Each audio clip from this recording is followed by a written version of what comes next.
The terrible grip of the Depression on the American people seems to be easing up. Now in 1934, the extensive program of social and economic reforms begun by President Franklin Roosevelt in 1933 continues. He has become the nation's head cheerleader and morale booster, stirring America's hopes for national recovery. But America's western midsection is struck with another calamity. A record drought and high temperatures have dried out the land.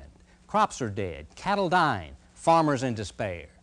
But America's natural calamities will one day pale beside the man-made events occurring in Europe. Hitler and the Nazis are terrorizing Austria and Germany, murdering leaders who oppose them. Hitler, the Chancellor of Germany, is now voted Führer by the German people. He has dictatorial powers. In Italy, Mussolini continues the buildup of military power, and he and Hitler meet in Venice. Japan renounces a naval treaty that limited Japanese sea power. This and much more is the year 1934. Let's watch.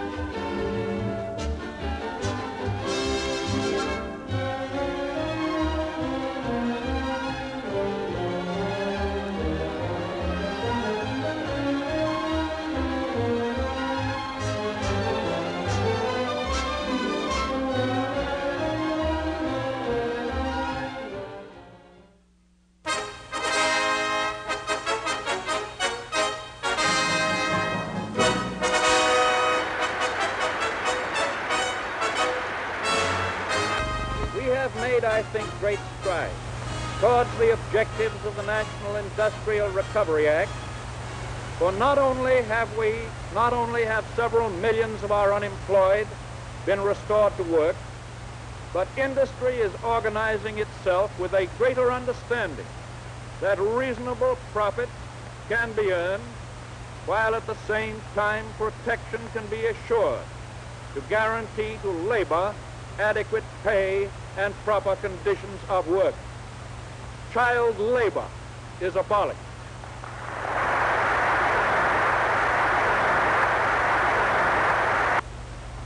Uniform standards of hours and wages apply today to 95% of industrial employment within the field of the National Industrial Recovery Act. We seek the definite end of preventing combinations in furtherance of monopoly or in furtherance of restraint of trade, while at the same time we seek to prevent ruinous rivalries within industrial groups, which in many cases have resembled the gang wars of the underworld, and in which the real victim in every case is the public itself.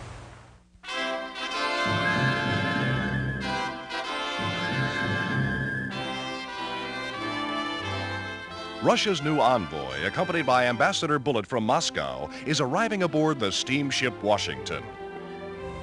The friendliness with which we were received in Moscow showed clearly the desire of the Soviet government to collaborate with the government of the United States in all the fields of world affairs, and especially in the maintenance of peace.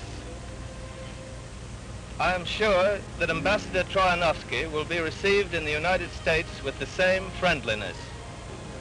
I am anxious to see the Honorable President Roosevelt, which is really very courageous and wise man. I take this opportunity to greet the American people and to express my full readiness to do my best for the friendship of the United States and of the Soviet Union.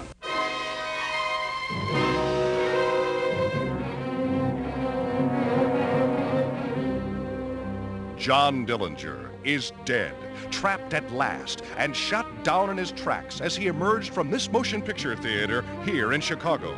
Tipped off to the gangsters' movements by a woman, federal agents surrounded the theater, with a ring of steel, blue steel, and itching trigger fingers. He tried to draw his gun, but 3 bullets fired simultaneously ended his notorious career. He was wearing eyeglasses as a disguise and a mustache, and he dyed his hair. Even his best girl wouldn't have known him. And they took him for a ride to the county morgue and tied a tag to his toe. John Dillinger, public enemy #1, who sneered at life and jeered at death, brought to justice at last. And before the morgue, thousands crowd, hour after hour, eager to see his body.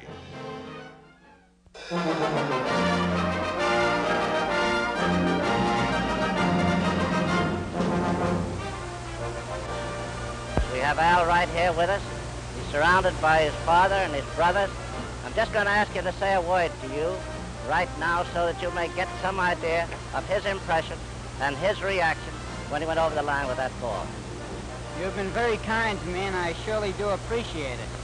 As for the touchdown, why, it's a simple matter to score a touchdown when you have a line working the way ours did out there at the Rose Bowl, New Year's Day.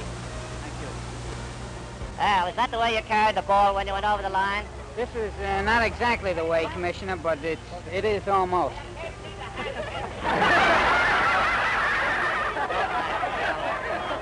I wonder whether your experience out there in the Rose Bowl made you any better mud horse than you were before. What do you think? Was the mud very deep out there? No, the field was in surprisingly good condition for the amount of rain which fell 2 days before the game.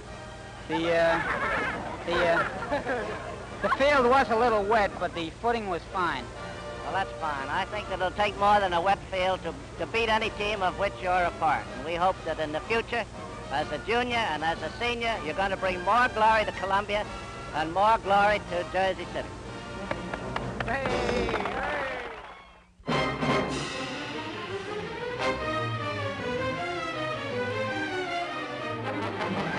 100,000 Austrian farmers, the backbone of the nation, assembled here in Vienna to pledge allegiance to Chancellor Dollfuss just a few days before the socialist flare-up, which has plunged the country into a veritable civil war.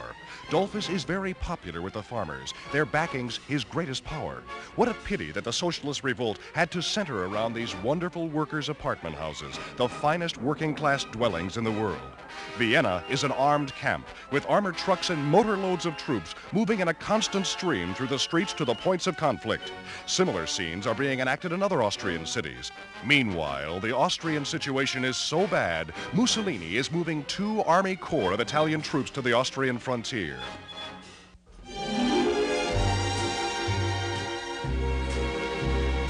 New York City. Well, well, well. You just know it's midsummer with the thermometer at 90 odd in the shade when they start showing fur coats for fall and winter. Ah, but they're worth looking at, heat or no heat. There's a beautiful white ermine with a huge cape collar of imperial silver fox. Lovely, isn't it? And next is a black velvet wrap with muffin collar of Russian ermine. And one a black Russian broadtail with a sailor collar of Russian sable with muff to match. And now a white fox shoulder cape. It's tied at the neck with white satin. Plenty swanky too, and no mistake. And here's a cape of imperial silver fox with a velvet lining. The girls must be planning for a long, cold winter.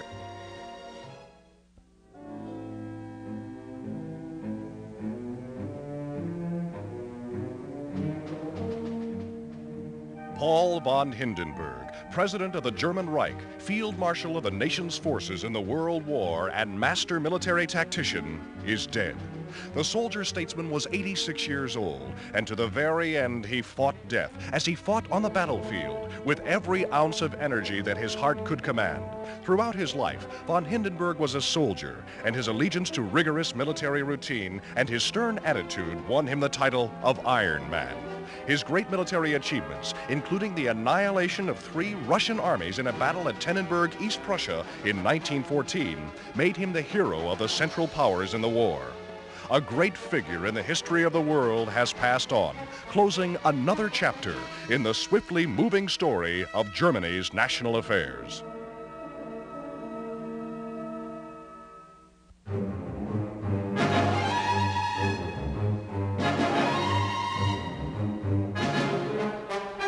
Austria is suffering under a reign of terror.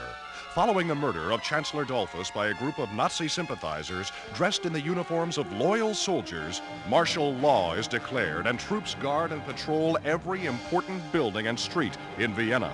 Fearing that the Nazis, heartened by their bold coup, may stage another raid, thus forcing foreign intervention, the Home Guard begins a determined effort to rout the pro-Hitler forces from their hiding places in obscure buildings and cellars.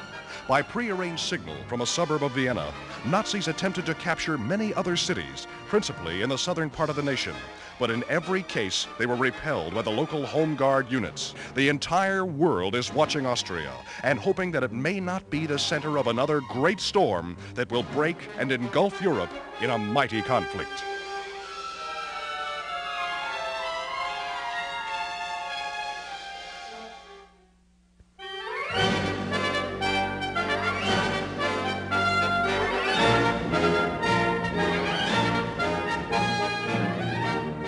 "20,000 people of all faiths are packed in Madison Square Garden tonight to hear an indictment of the Hitler government by a score of prominent Americans.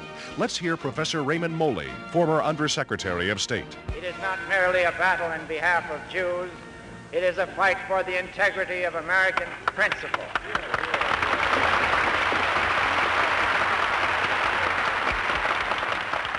I hate Hitlerism. Not only because it has denied justice to fellow American citizens, I hate the thing because it is the enemy of my country, of my faith. Mayor Fiorello LaGuardia of New York City is next. I'm here this evening to join with my fellow New Yorkers in a great protest, not against the German people, but against the present German government. And now, Dr. Stephen S. Wise, the eminent Jewish leader. I thank God for these human guardians, defenders of civilization are not silent because they are not afraid. I thank God for them. With their help and under God, we shall live and survive, and Hitlerism will become a hideous and tragic memory and nothing more.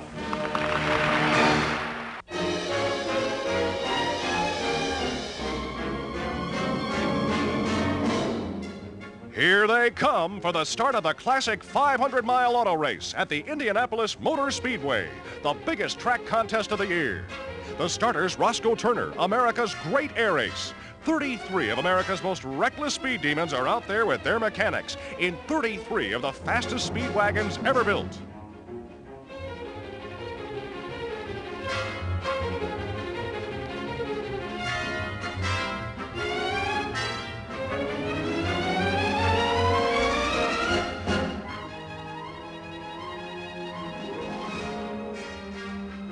What a picture! What a marvelous spectacle! More than 145,000 people are down here, packed in the stands and massed at the deadly curves. The drivers are taking desperate chances in their determination to lap each other. The track is unusually slippery today, and the crowd, on edge for thrills, senses death at every skid. And there's where they happen, on the curves. Look! Right into the wall. A terrible smash. But it's not serious. They're only bruised and scratched up a bit. They even sideswipe cars at the pits. Oh, talk about a close shave. There's one for the book, all right. They're pounding along at more than 100 miles an hour. It's graveyard speed. There, look, right over the wall, like a plane at 2 miles a minute. It's George Bailey of Detroit. And all he gets out of it is a broken wrist. In fact, there hasn't been a serious casualty in the entire race. Think of it. There's Wild Bill Cummings. He's taken the lead, and what's more, he's holding it. And here's the finish, with Cummings coming in to set a new record for the track. Time, 4 hours, 46 minutes, 5 seconds. Almost 105 miles an hour. one of the happiest days of my life. You want to say Something I've been wanting to do all my life, and I finally succeeded after 5 years of trying.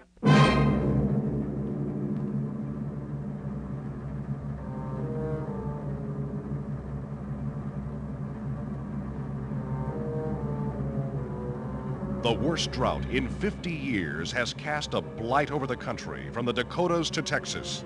The Missouri River and other big streams have almost dried up. Staggering damages to crops have been suffered in Kansas and other wheat states, where grains have been stunted and literally burnt up by the successive weeks of blistering heat. The same is true in the Corn Belt. Day after day, a blazing sun has resulted in midget stalks that may never bear. Heat deaths, too, are mounting daily. Water is being hauled for miles to many farms in a desperate effort to save a part of the crop. But the toll in ruined farms is the worst in the history of the nation.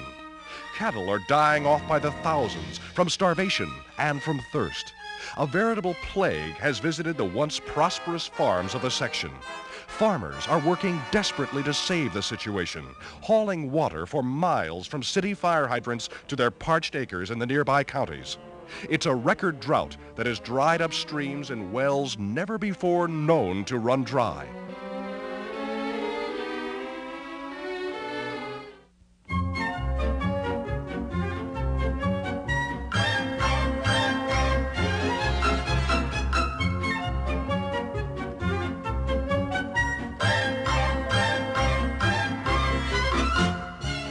Ontario farm village of Corbeil today is the focus of attention of the entire civilized world, because here, in the modest home of Olivia Dion, a young farmer, quintuplet girls were born.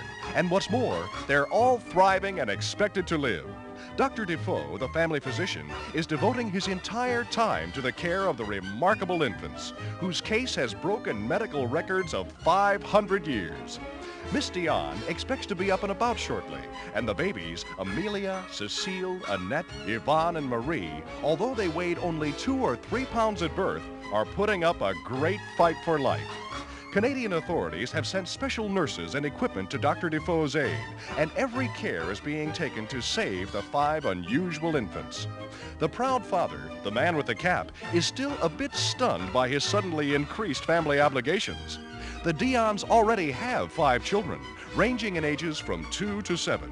He's being flooded with offers to exhibit the quintet when they're strong enough, and after consulting with the parish priest, is said to have arranged such an exhibition.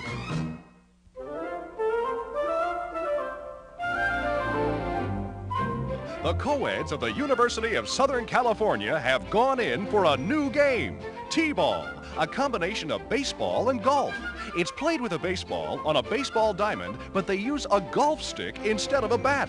Watch it, smacko, high and wide. It looks like a home run for sure. No, one bag. Look at that dive. Uh-oh, it's a fumble, and away she goes to second base. It's no game for pitchers, sacco, and it's hard on fielders, too. Hooray, she's safe on first. The net's put in as an extra hazard for the batter. Just what the catcher's for isn't quite clear. Slide, Nellie, slide, and Nellie does.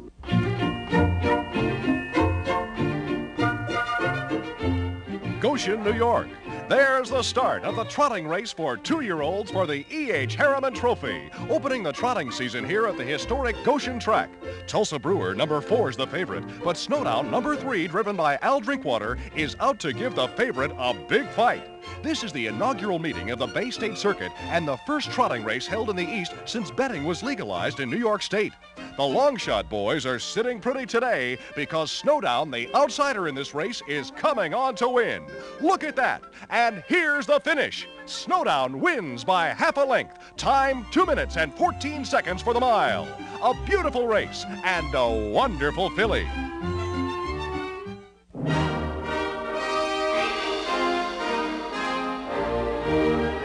Bishop E.G. Richardson of Philadelphia, president of the Anti-Saloon League of America, sounds the league's keynote at its 27th National Convention. The price in suffering and sorrow is going to be a very great one. Dr. Ira Landreth, superintendent of the Anti-Saloon League in Indiana, also speaks. We will plow up our cotton but we will not plow up our boys and girls. We will kill our little pigs, but we will not kill our little children. The motto of the people in Texas is, on with the battle.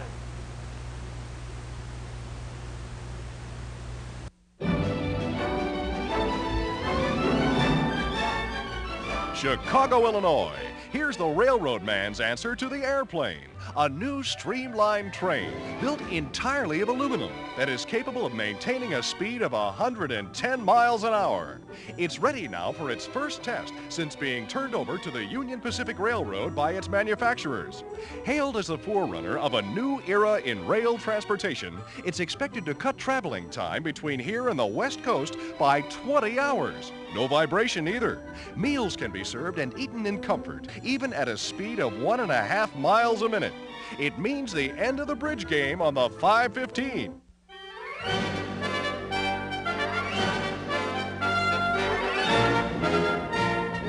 Uncle Sam's new air postman.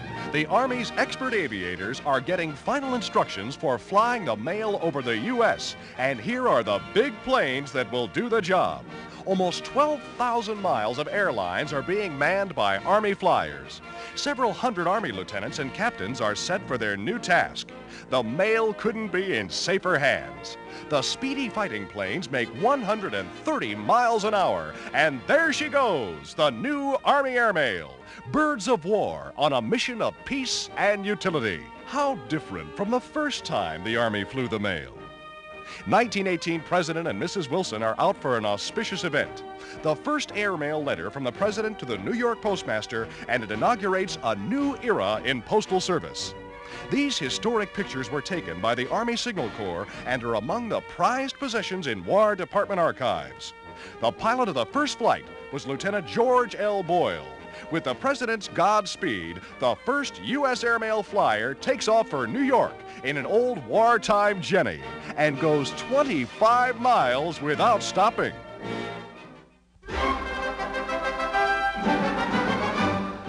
Buffalo, New York. Paul Runyon is coming in strong in the 36-hole final for the National Professional Golf Championship here on the Park Club links against Craig Wood. It's been a neck-and-neck battle, and now they're playing an extra hole, and still they're tied. And so they're faced with a second extra hole. Uh-oh, Runyon's in the rough, but he makes a nice pitch and he's in the clear again. The crowd's at fever heat. Now for the last green, the 38th hole. In one of the most thrill-packed games golf fans ever saw, Runyon sinks it to win the title. Runyon is a White Plains, New York pro, formerly an assistant to the man he just defeated.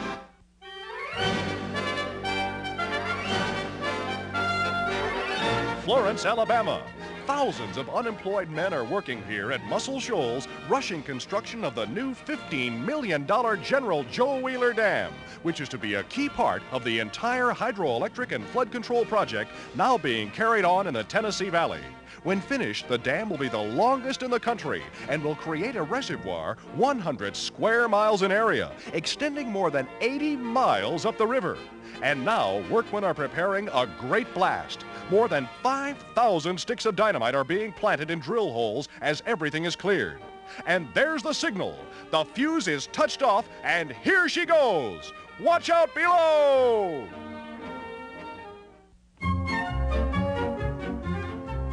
Pasadena, California. How would you like to stand in front of this line? This is a practice charge by the members of the Amateur Fencers League of America, and it's supposed to develop a swordsman's form. Many of the candidates for the United States Olympic team are trained here, and the stars of the foils are pointing now toward the elimination matches which will decide who will represent Uncle Sam at the games in Germany.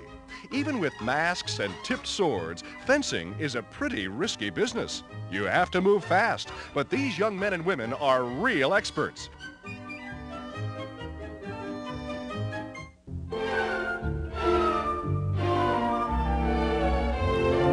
They're holding a winter fashion show here at the Merchandise Mart, and it seems to be turning into a regular fight. It's a snow fight, but the youngsters are all bundled up in new cold weather togs, and they don't mind a bit of it. Jack Frost won't be able to nip through those garments without a struggle. And They'll be skiing next winter with knitted ski suits, jackets, and sweaters, and skating too. How do you like that striped Mackinaw skating outfit? Winter garments for the fair sex will feature two-piece wool suits and two-piece knit dresses with lace knit. Here are the new styles for fall and winter right off the ice.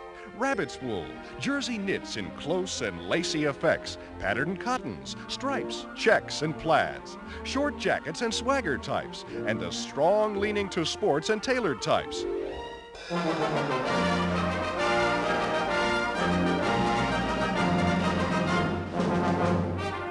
The Yale Bowl's running over today with rain and football fans. Barabbas of Columbia kicks off to Yale in the first Big Eastern game of the season. Curtin, Yale halfback, gets it and comes back as far as his own 25-yard line. Both teams are on their toes. It's an early game, but it means a lot. Curtin almost gets through the Columbia line, but is stopped without gain. Yale's going to kick. White heads back, and he boots a long one way down the field. Toombs there, and he gets it. But look at that. He must have thought the referee was a Yale man. He lost his chance and is downed with slight gain. Now's the chance for Columbia to get going. And there's the play. Barabbas has the ball, and he's getting through the line. He's in the clear. Curtin's waiting for him, but he misses. Barabbas is going all the way down the field. 75 yards for a touchdown. A magnificent run.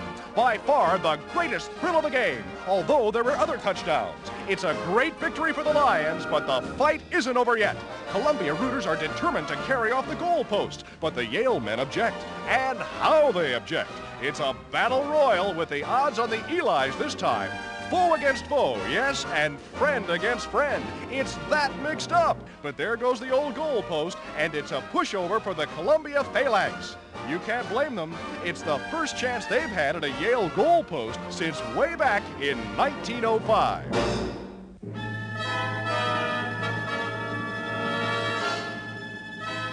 Fire at sea.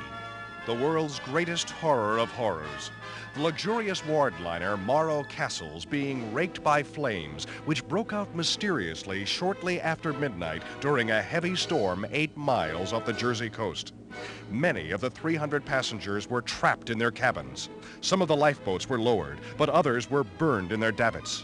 The gray dawn found the Jersey coast from Asbury Park to Point Pleasant dotted with hapless victims of the terrible disaster. Many are near death. Heroic first aid treatment on the beach has saved scores of lives this morning, but for many, it is too late. The sands where thousands played and frolicked this summer has become a vast morgue. More than 150 bodies have been gathered in. In all, 197 persons are dead or missing. Meanwhile, the Monarch of Bermuda is steaming into New York with 75 survivors of the catastrophe, picked up from the sea when the Bermuda ship steamed to the aid of the stricken liner. Many of them are at the point of death. Several died after being rescued. Anxious and frantic relatives hunt the pier as the rescue ship gives up its pitiful toll. The plight of some of the survivors is heartrending. Little Robert Leoni of Woodside, Long Island, lost his father and brother.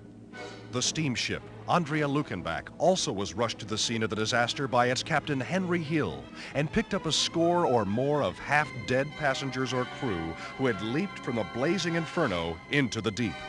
What an end to a joyous 17-day cruise of the Caribbean. Aroused from sleep only a few hours from home and in scanty night attire, hurled into a maelstrom of death. They are still too stunned to tell a coherent story of those hours of terror. As you see, I have a watch here that stopped exactly at 25 minutes to 5. That's the time I jumped in the water.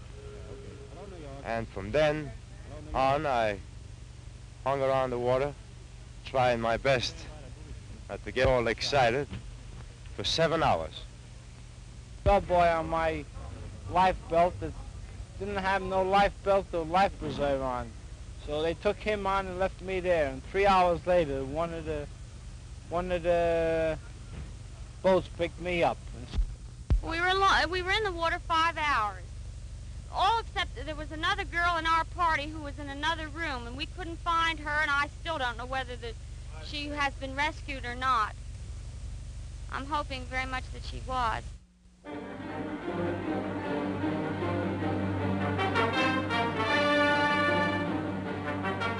Stern drama is being enacted today at the Hunterdon County Courthouse at Flemington, New Jersey. Supreme Court Judge Trencher has charged a grand jury to take up, with the help of Attorney General Willens, the case of Bruno Hauptmann. Colonel Schwarzkopf, head of the New Jersey State Police, and Colonel Charles A. Lindbergh are the principal witnesses. Lindy, it is understood, positively identified Hauptmann by his voice as the man who got the ransom money. Also, Millard Whitehead, a carpenter, says he saw Hauptmann nearby just before the kidnapping. As a result of the testimony, the grand jury, which included 3 women, has just handed an indictment charging Hauptmann with the murder of the Lindbergh baby.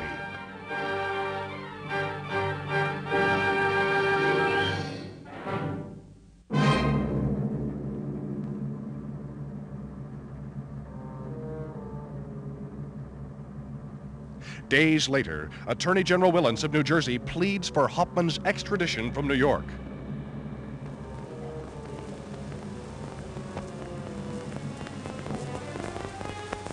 There is in that letter, written by Hauptmann as we have proven, now we will send you the sleeping suit from the baby. And then in Exhibit J, did you send the little package to Mr. Lindbergh? It contains the sleeping suit from the baby.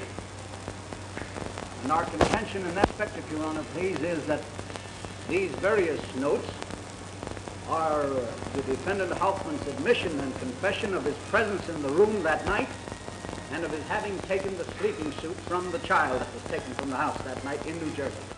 Millard Whitehead positively identifies the prisoner. Did you see the relator Bruno Hauptmann in the vicinity of your home any time in February 1932? I did.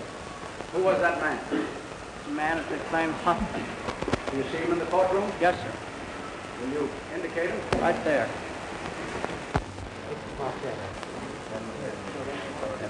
Whom are you indicating? Hauptmann. Will you walk down, please, with the court's permission? Yes, sir. There will be no mistake. And in a tense scene, Whitehead puts his finger on the man he says he saw lurking near the Lindbergh home. All right, may we agree on the record that he put his hand on the shoulder of the relator Hauptmann? Hauptmann is staggered by the strong case New Jersey has built against him. Back to his cell he goes to await Justice Hammer's decision that New Jersey can have him for trial on murder charges.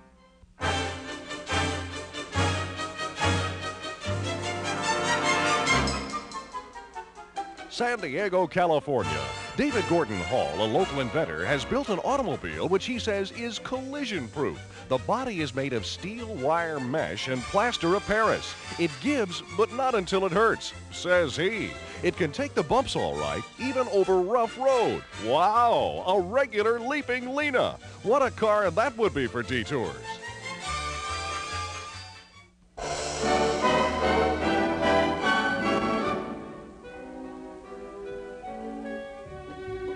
There's Diane Thompson of California teeing off, followed by Virginia Van Wee, the title holder, in the Women's National Amateur Golf Championship here at the White Marsh Valley Club in Philadelphia. Miss Van Wee, who's won the title 2 successive years, is playing a great game today. For the first round, though, Miss Thompson stays on even terms, or was ahead. She's a newcomer to national tournaments, but she's come mighty close to victory today. And here's the shot that ends the match. Miss Van Wee misses the putt, but halves the 35th hole and wins 2 up and 1 to go. That makes the 3rd time she's won the cup.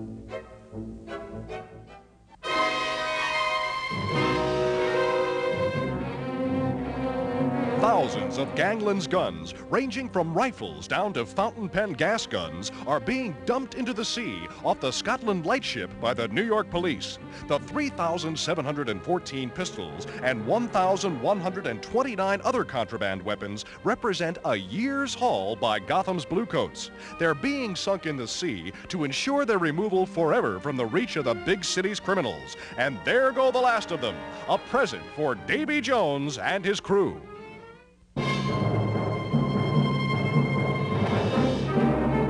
Memphis, Tennessee. There goes Bowser Frakes, noted daredevil, taking off on a desperate mission. He's promised to make a crash landing just to thrill the crowds which have gathered nearby under local air show auspices. And there he goes, heading to Earth.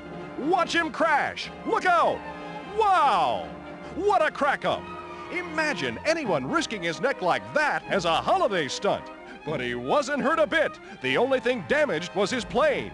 It's been stripped by souvenir hounds. New York City. Well, they've finally reached the semifinals in the gigantic American Beauty contest being held here in Madison Square Garden. 30 are left of 3,000. And now for the finals, with 6 selected beauties vying for fame and fortune as the American Beauty. And after more marching around, the judges at last select the winner and decorator. She is Miss Helen Mack of Ozone Park, Long Island. Here we are in Detroit for the World Series final game. I'll now turn you over to Hal Totten, who'll give you a play-by-play description of the game. Take it away, Hal. With a new champion of the baseball universe be crowned by nightfall, more than 45,000 fans taxed the capacity of Navin Field, Detroit, as the St. Louis Cardinals and Detroit Tigers took the field to do battle in the 7th and deciding game of the 1934 World Series, the greatest, most intense fall baseball classic of recent years. Dizzy Dean takes the mound to start the final game of the series. It's on at bat. Dean ready, pitches. The hitter swings, hits a long bounder down to Martin, who gets it, throws to second, and the runner is out there for the 3rd out. Pitching. He throws. Hitter swings and hits the ball off the end of the bat toward first base. Greenberg gets it and tosses to the pitcher, and the runner beats the throw to the bag.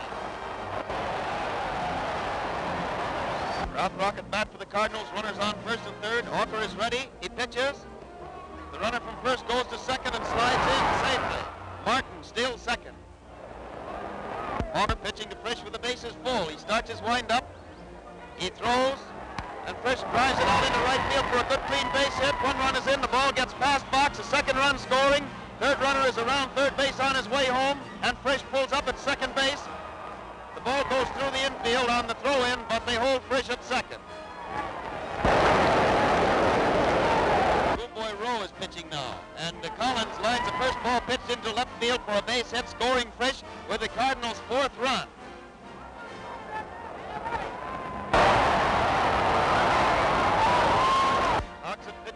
Who hits it out into right field for a base hit. 1 runner is round 3rd base on his way home. The ball goes in and chases him back to 3rd, and the bases are filled. Cardinals have the bases full. Dizzy Dean at bat. Hudson throws. The hitter swings to hit a high bounder toward 3rd base. Owen comes in fast, gets it, but has to hold the ball. And the 6th run of the inning scores, and the bases are still full. Hudson pitching to Martin, throws. For ball 4, Martin walks, and it forces Orsatti in with the 7th run of the inning, and the Cardinals lead 7-0, and the bases are still full. Winds up and throws. Hitter hits one back through the box, out back to 2nd base. Gehringer gets it and throws to Rogel, forcing the runner for the 3rd out of the inning. Fenwick is greeted with a royal reception from the bleacher fans as he takes his position following his desperate slide into 3rd base on his triple. As a result, things are thrown out on the field, and they have to send attendants out there. The umpires go out there, and the other Cardinal players gather around Joe as he very nonchalantly picks up pop bottles and other articles and tosses them back against the fence and out of the way of his play. 2 out in the last half of the 9th. Detroit runners on 1st and 2nd. 2 strikes on Owen. Dizzy is ready. He pitches, and the hitter drives the ball out to shortstop. DeRoker throws it to Frisch, and it's 3 out, and the Cardinals are world's champions.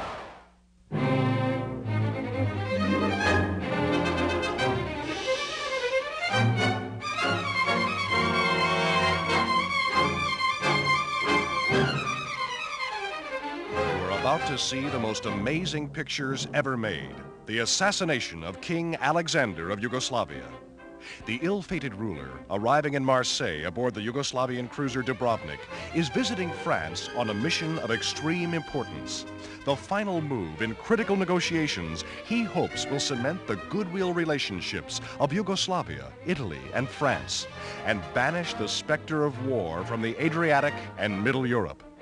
As he hastens ashore, where thousands are waiting to greet him and welcome him to France, the Balkan ruler is in a happy mood. He is on the eve of his greatest triumph, international amity for his country in the family of nations. And what a welcome he gets as he sets foot on French soil in the ancient French port. He's to be escorted in regal fashion through the city to the railroad station, accompanied by the aged French Foreign Minister, Louis Barteau, mastermind of Europe's tangled diplomacy. To Barteau, too, the morrow in Paris promises the fruition of his greatest work for France, the building of a Latin Slavic bulwark across southern Europe against Germany and Hitlerism. And so, the Balkan monarch and the revered French statesman begin their fateful ride, the ride of death, little dreaming of the terrible catastrophe that waits them a block or so away. Police line the streets, and a mounted escort rides ahead, but no trouble is expected. It's a gala day in Marseille. Thousands are jammed along the street. Oh, they've been shot! The king is dying, and Barteau's fatally wounded. The crowd is infuriated. The police can't hold them. It's an eye for an eye and a tooth for a tooth. Lieutenant Colonel P.O. Lay of the Mounted Guards cuts the regicide down with his saber. But pandemonium has broken loose. The mob is out to beat the man to death. They'll do it, too.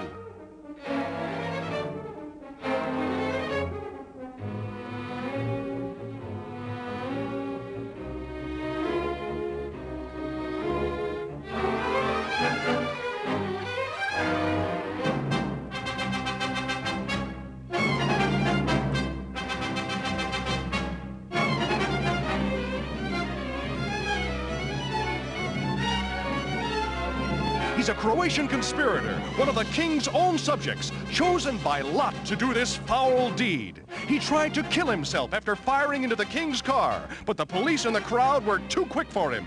The fury of the crowd is not to be denied. Meanwhile, the king has breathed his last, victim of a tragedy that's rocking the very foundations of Europe.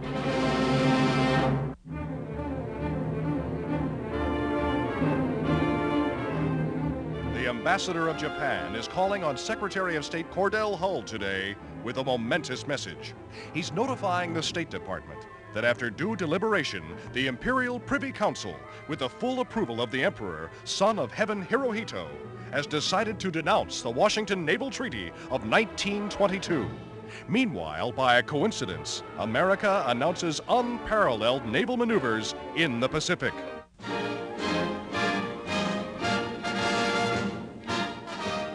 With the crack troops of Italy's army gathered in the Carnic Alps along the Austrian border, ready to cross the boundary at a moment's notice, Premier Mussolini has ordered the Genoa Cavalry, one of the world's smartest military units, to start its training ahead of schedule. And now they are practicing tactics in some of the most torturous terrain on the continent. There they go with some of Europe's best horsemen among them. Taking obstacles is all in the day's work for these fellows, but every once in a while, one comes to grief. There's one now. He'd better hold his breath in the face of that charge.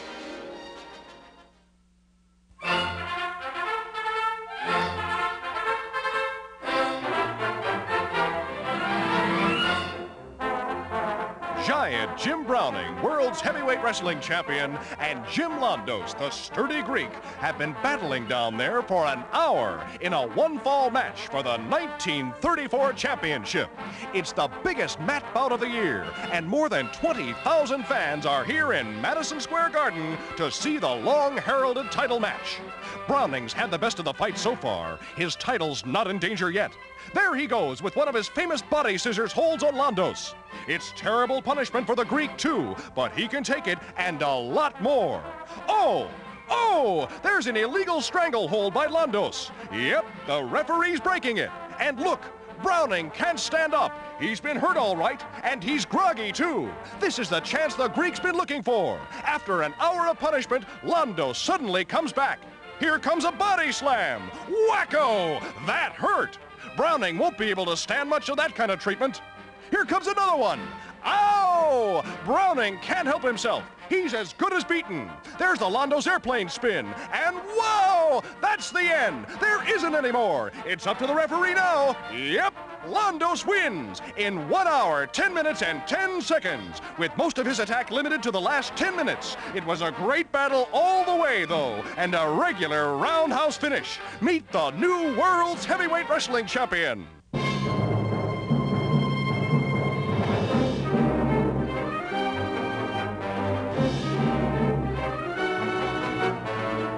Lester Gillis, better known as Babyface Nelson, the Dillinger Gang's most cold-blooded trigger man, has been killed, riddled with bullets in a roadside battle on this very spot.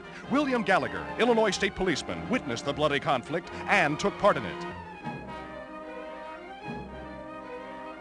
Mrs. Frances Kramer also saw the fight as Nelson and his pals shot down federal agent Samuel P. Cowley and his brother officer Herman E. Hollis. After Hollis was dead and Cowley fatally hurt, the desperados sped away, but Nelson was mortally wounded. He has paid the price of crime. The G-men always get their man.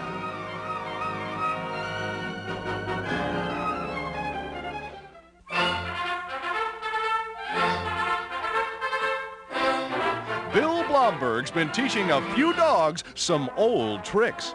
Who'd ever think a Malamute would go sideshow?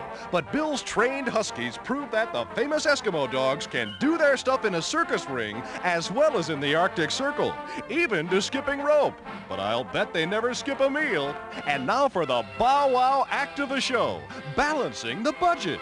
With a slack line, too.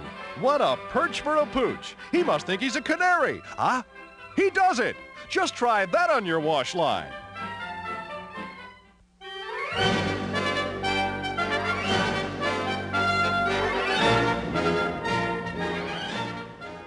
As we review the achievements of this session of the 73rd Congress, it is made increasingly clear that its task was essentially that of completing and fortifying the work which it had begun in March 1933.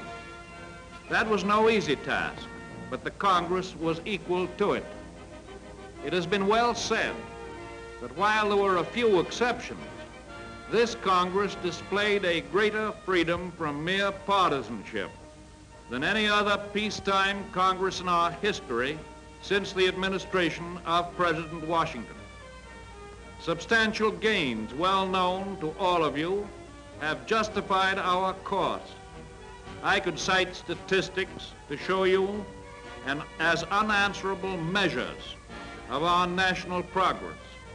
Figures to show the gain in the average weekly pay envelope of workers in the great majority of our industries.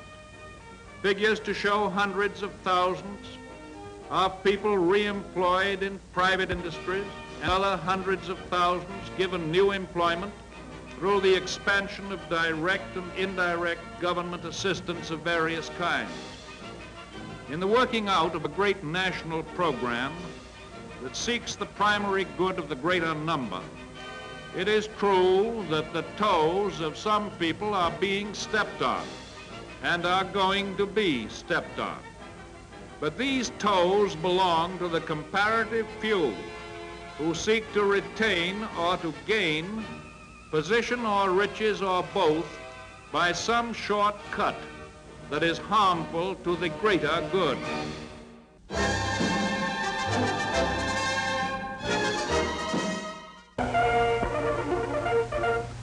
The year's greatest scandal was exposed in Bayonne, France, at the municipal pawn shop operated by Alexander Stavisky, one of Europe's greatest rogues.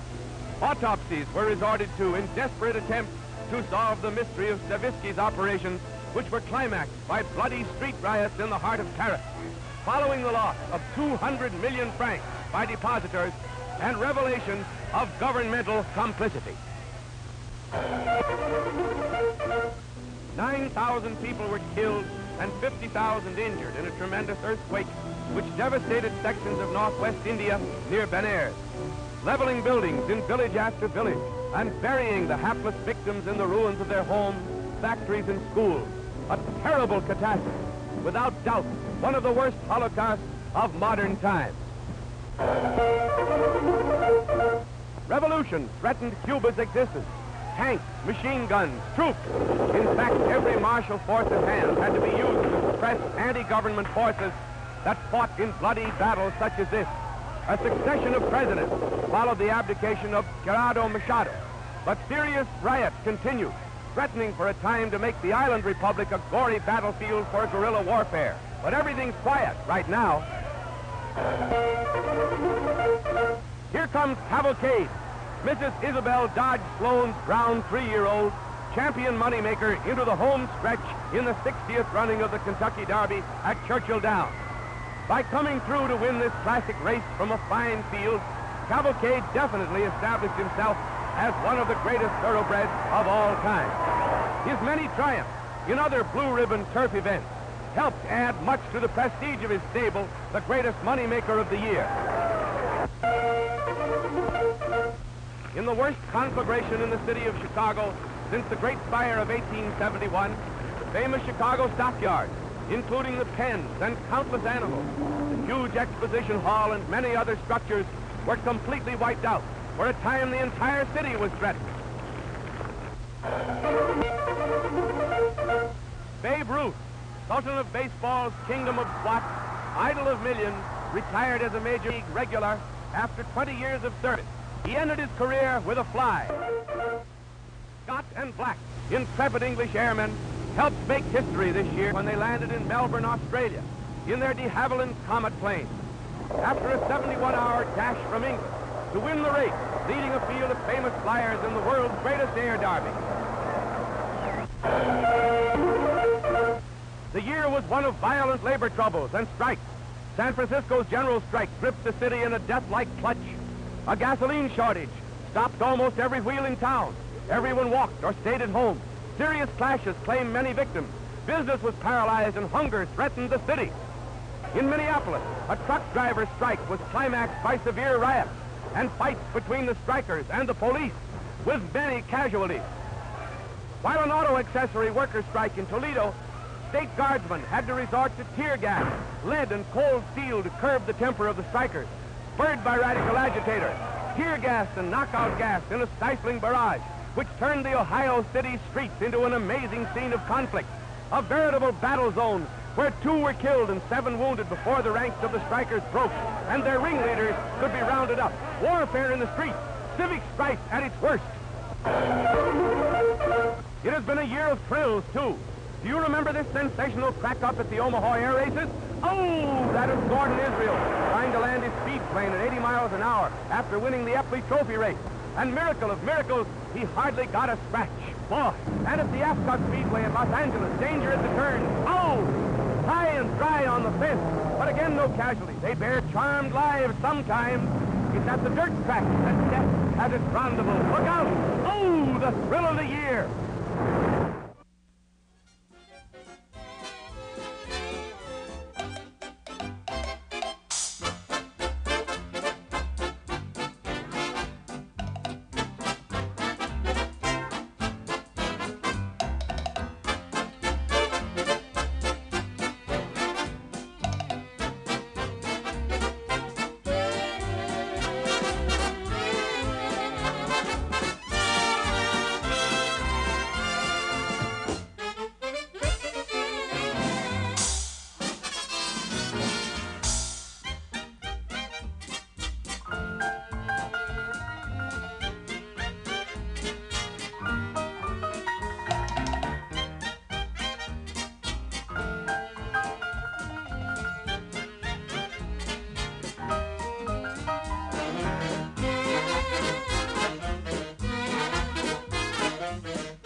These have been some of the highlights of 1934.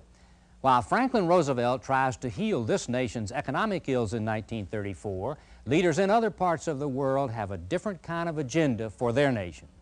1935 will see the beginnings of conflicts that will irreparably lead the world into World War II.